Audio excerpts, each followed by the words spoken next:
It's Sweet Tooth again. This is the billstore.com tape measure. Never heard of them. It's got like a trigger underneath. It's got the belt hook. It's got the handle. So I'm gonna have a go.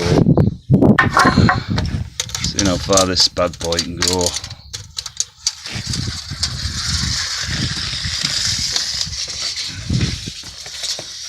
Pretty much the same as the last tape measure I did.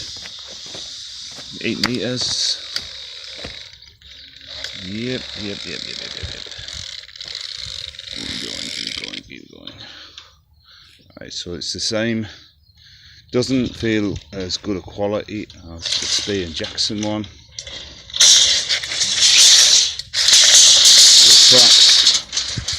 Real fast.